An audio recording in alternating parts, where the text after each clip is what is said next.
The movie The Social Network is about to hit theaters, but is your marriage already taking a hit from Facebook? If so, join me at Good in Bed, where we're discussing the downside of social networking.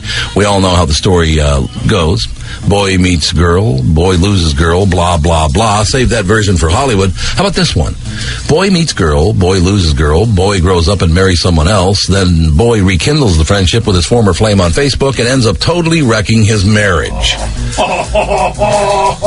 I'm hearing this real-life story more often. A tale of high school sweethearts trying to get back to the future, only to realize they should have been content to leave those memories in that old shoebox in storage. In the end, we're only human. We all romanticize the past, men and women alike, and no memories are more potent than those first youthful fumblings. We tend to remember the good parts and forget the bad. Until the advent of Facebook, though, most of us were compelled to leave the past in the past and move on. But now exes of all stripes, high school sweethearts, college lovers, former hookups are popping up on Facebook. And I'm no exception. In the past few years, I've heard from at least three exes, who wanted to be my Facebook friend and found my website and emailed me out of the blue. And while it's ever so tempting to accept these friend requests or fire back a quick, of course I remember you email, I have not done so. That was then, this is now. And in those rare instances where I've accepted an ex as a Facebook friend or written back, I've informed my wife and let her read every correspondence, not because she doesn't trust me, but because we have nothing to hide. Once you have something to hide, that's where the trouble begins. Who wrote this article? Is it a woman or a man? Ian Kerner. Ian Kerner. So a man wrote this. All right, I just wanted to make sure. So are you spending more time Facebooking with a former fling than FaceTiming with your partner? Being in a long-term relationship isn't easy. To do it well, a couple must maintain a high degree of transparency and dependability. For example, at any given time, my wife can text me, email me, ping me, call me on the cell, try me on the home line, or sometimes just walk into the next room and tap me on the shoulder if she's feeling particularly energetic. Oh, wonderful. It's safe to say we pretty much know each other's move, which admittedly doesn't always make for the most exciting relationship. I gotta throw in here, I very much love my wife, there's no question about that, but two things. First of all, I think I'm like 30,000 and now, calling her on her cell phone, she never answers it. Don't you hate that? Never. And the other thing is, to this day, I've still never said anything correct. How long's it been since you pinged her? I've never pinged her, to be honest with you. But yeah, she never, ever answers her cell phone. Do you have to text her all the time? I don't text. Like I said, what's going on turns into who's blowing wand. So I can't do it. That is true. Dennis Leary. That was a great line from Dennis Leary in Rescue Me. How about if you text somebody like important or for work or whatever and you just send it and all of a sudden you realize it's who's blowing wand, It's like... The very first text Catherine ever sent my daughter, and my daughter kept it. She still has it. It says like, Nirma, where are you, Soda Boxy? What the hell? I saved, when I didn't know how to do it, I was trying to put in names, for contacts. Right. And, for instance, Maggie is Omahio, and I just left it. Omahio. There you go. See? While relationships require transparency and dependability, sexual attraction thrives on opposite, unpredictability and mystery. Therein lies the relationship rub. How do we share everything with our partners and yet also remain mysterious and unpredictable? By working at it and not turning to the internet for our thrills. When two people strike up an email or Facebook relationship, it's easy to begin idolizing or idealizing each other and blur the line between fantasy and reality. In other words, to forget why it didn't work in the first place. Correct. Yeah, there's the rub right there. An intense sense of intimacy is quickly fostered. The instant gratification of these technologies stimulates reward centers in the brain. Yeah, I can see that's true. Instant gratification. Yeah, it's easy to find oneself craving the quick hit of an instant connection or lamenting its absence. Even without the senses driving attraction, the mind goes into overdrive and imagines that this is the perfect person, the perfect relationship.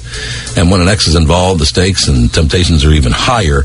It's all too easy to let the past hijack the present. Now, here's something else interesting. As a sex therapist, I tend to hear a lot about people's sexual habits, both when they're with their partner and when they're on their own. In terms of self-pleasuring, there was a time not so long ago when most men used their imaginations to fuel their fantasies, and guys would scour their own erotic histories for memorable moments in order to get their fingers to do the walking. But today, the internet offers so much intense visual stimulation and variety, makes gratification so easy, that most men have forgotten how to use their sexual imaginations or simply are too lazy. Yeah, baby. Thank you. Thank you very much.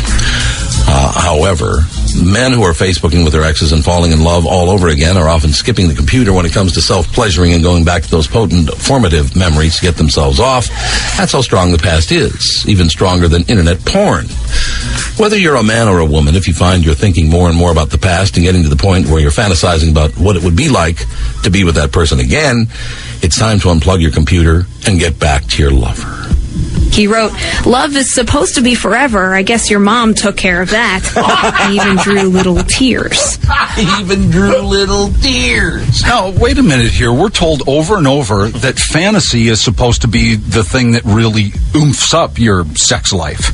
That's what I thought. You know, you see the hot babe at work, and you can't stop looking at her butt or boobs, and you go home and fantasize about that while you're, Well, look, all cards on the table here. Whenever I'm intimate with my wife, I fantasize that she actually agrees with me on something. It really helps.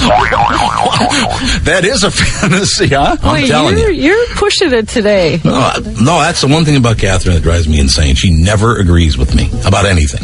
Well, that's okay. Well, it's a woman and man thing. Mm-hmm. No, it's okay. It's not that it really pisses me off or anything, but it's just... You look like a man who needs help satisfying his wife. Yes, that's probably true. I've got just a little teaser here. Okay. Just walked Godfrey into Studio B, and he said, "Uh-oh, I have a story about Facebook ruining my pimping." Ooh, here we go, ladies. Apparently, you mentioned something about Facebook. Ruin a little... let's say friendship. Yeah, well, Facebook, it started off from MySpace, really. You know what I mean? Facebook is just right. sort of like a child of MySpace. Right. And I don't care what anybody says, for guys, how MySpace was supposed to be for I think for bands and stuff, promoting your concerts or your gigs. And then all of a sudden, and I started on MySpace when and this is weird, when I was in Turkey, Istanbul. Yeah, I was with my buddy, and he goes, "Hey, man, you have an account on MySpace?" I go, "Nah, I haven't done it yet." He goes, "Dude, we should, go get on the computer and start an account." And all he had on his MySpace were Asian women. Oh, look out! Yeah, he is my buddy. He loves. Yeah. He has an Asian girl fetish, and so, and he's like, "Dude, you got to check out my MySpace." And I'm like, "What?" He goes, "I only have the hottest Asian girls," and it just looked like the same chick, though. That's what was weird, because it was Asian. Not to be, but it was for real. I was like, "That's the same girl in different clothing." But no, but he just he goes, "Dude, I use MySpace to meet women." And so I was like, "Oh, okay." I said, "But I'm going to do it to promote my gigs. That's what I'm going to do." And then, you know what? Lo and behold, I started doing the same thing. You did? Oh, I was like, "Dude, you can meet girls on this thing." And what's great, that's the thing about MySpace, it makes you lazy. You can just talk to chicks, or at least try to, in the comfort of your own home, and if they don't like you, you can delete them. Ooh, that's what's beautiful. You don't have to get rejected in person. Well, you got no trouble with the ladies, I'm sure. Yeah. Oh, I got in trouble. See, this is before I had my girlfriend. Oh, okay. And so I just collected, and you don't realize Facebook pops up years later, right? Yeah. Boom. So then I have a girlfriend at that time, and so you don't realize that the MySpace history carries over to Facebook. You understand? Yeah, I'm So I'm on Facebook. I got my little account going, blah, blah, blah. All of a sudden, I even have a picture with my girlfriend in it. Oh. Well, no, at first it was just me. And then, when she, and she wasn't even into Facebook until, I started getting on Facebook a little too much, and you know how people can check the history? Sure. Where you were on the computer. She goes, okay, why are you on Facebook so much? And who's this person? And the tagging of the photos is what's killing us. Yeah, that damn tag. That tagging is, I don't want to be poked, tagged, prodded, nothing. Don't do it. And I can't stand the tagging because you don't ask for it. I've got $1 million idea for you. What do you got? And you can honestly take this one. Go ahead. Figure out a program where you can offer Facebook users basically like a CAC block to keep all of your old flames away. That's nice. You enter in, Right. you go to your Facebook, Okay. and then you sign into a private area. You enter in names, including maiden names or otherwise, of women or men that you've taken a blast from. And no matter what happens, if they try to tag you, it disallows it. But you can block specific people on Facebook. Yeah. You can. Yes. I think if you go under what's the applications or the what's that? Not the security. The account The services. account. Yeah, There you go. Doesn't it hurt feelings so if you block them? See, yeah, that's. Oh man, you can't worry about that, especially if you're in a good relationship and you just are tired of fighting, because it seems like nowadays you're dating your girl and Facebook.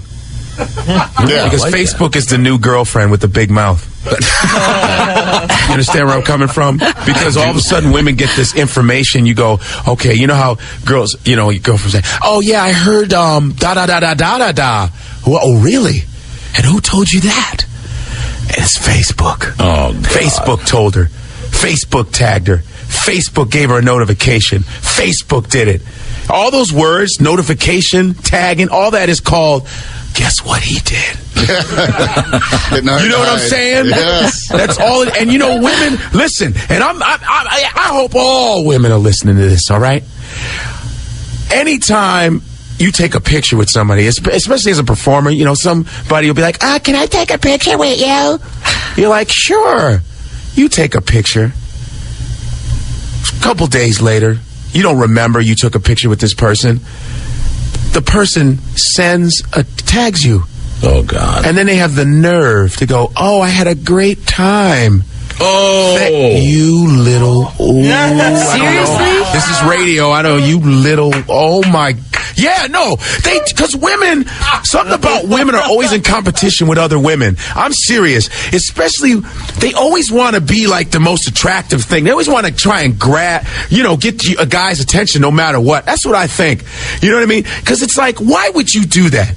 You see I'm in the picture with my girlfriend. You see it. It even says... in a relationship. Right. It says it there. But you just had to put and tag me when I gave you the privilege of taking a picture with me. I'm not saying I'm the greatest guy in the world, but I said, here, so you take a picture with me. And you would think, hey, just don't tag me. Nah, she tags me. Now, guess what? I have to deal with it. This lady doesn't have to deal with it. Well, but the problem is that it's a picture of you autographing her titty. So, I stopped doing that. Those were the MySpace pictures. You know what I mean? Like biting a titty. Those pictures where you're pretending like you're biting one, or that you're in between two of them doing that thing. Motorboat. The motorboat. You're understand. motorboating. But now, I know those were just, you can't have fun like that anymore. You know what I mean? And the thing is girls that have never been on Facebook in relationships, all of a sudden they're Facebook freaks now because they're checking. Facebook causes insecurities. You understand? Yeah, well, absolutely. Facebook, the worst is if you have a girl that knows computers really well. No question. Ooh, How long do you have with us this morning, Godfrey? What'd you say? What time do you have to leave? Oh, I don't have to leave. Good. Can you stay with us for the next segment? What is there to do, my friend? My friend. Nothing. I stay here. Godfrey at Rick Ross' House of Comedy this weekend. He'll be with us in the 8 o'clock segment, along with Brad Blanks, as a matter of fact. Looking forward to that. Ben Affleck and Will Ferrell. We have both of them in minutes. That must mean Brad Blanks is back. And as I said, Godfrey stays with us. So be here in minutes for Brad's latest report. Van Morrison now, KQ.